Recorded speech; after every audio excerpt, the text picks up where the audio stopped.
Il n'y a pas un métier plus difficile, mais il n'y a pas un métier plus noble que de voir un enfant qui voulait abandonner, que de voir un enfant qui vous a insulté, que de voir un enfant qui a dit que vous êtes méchant, que de voir un enfant qui dit que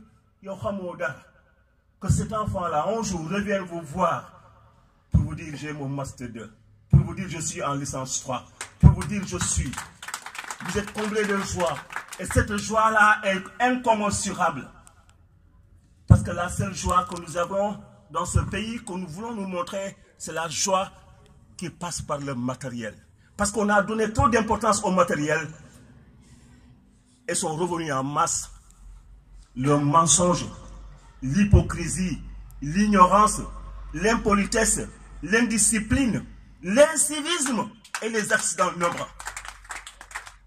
Si nous sommes des hommes qui devront apprendre, nous devons l'accepter. Parce que Dieu lui-même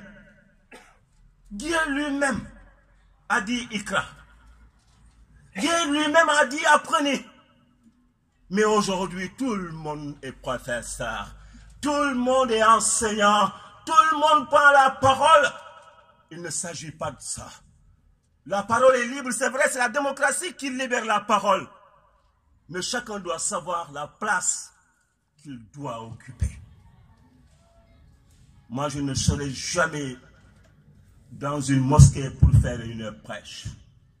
Parce que je ne connais pas un mot du Coran. Quand je dois parler, c'est de parler à ces enfants-là qui font ma joie, quoi. Vous me donnez la fierté. Vous me comblez de joie, vous, étudiants, élèves de la commune de Bounkiling, du département de Bounkiling. Nous avons dit, on a fait 10 ans, on n'est pas sorti de Bounkiling, on n'est pas sorti du lycée de Bounkiling. Parce que les parents nous disaient, est-ce que vous n'êtes pas fou? Est-ce que vous êtes le seul enseignant? Ma maman doit avoir 100 ans. Elle m'appelle tous les jours. Et quand je prends le téléphone, elle est en train de pleurer, vous m'avez abandonné. Je dis non, je ne vous abandonnerai jamais. Mais je suis avec les enfants. Et puis pour moi, quand j'aurai terminé, j'aurai largement le temps pour être avec vous. À cette maman-là, je lui dis hier même que maman, maintenant on a terminé. On est en train de régler les dernières choses. On aura librement le temps. Mais ces enfants-là, auxquels on a consacré une partie de notre vie, font une fierté. Nous voulons terminer en remerciant encore une fois les autorités qui accompagnent ces élèves-là. L'université, vous l'avez dit, c'est une bataille. Quand vous allez à l'université, vous sachez, vous vous dites, mais qu'est-ce qui se passe? Parce que là, c'est là où vous commencez à apprendre. Mais quelqu'un a dit, tant qu'on n'a pas quitté ses parents, on n'a pas commencé à vivre. C'est loin de ses parents qu'on commence à vivre. Et quand vous êtes à l'université, vous commencez à vivre.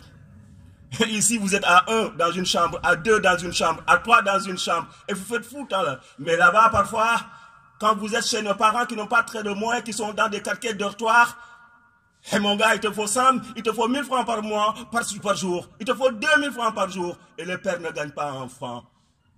Qu'est-ce qui vous gagne? Tout de suite le découragement. Ne te décourage pas. Parce qu'il y en a qui sont devenus des professeurs d'université mondialement connus qui mangeaient du caf à midi, quoi. Du caf à midi. Il faut connaître l'histoire de l'autre. Quand on dit il a reçu, vous devez savoir qu'est-ce qu'il a fait là. Il ne s'agit pas de le juger tout de suite.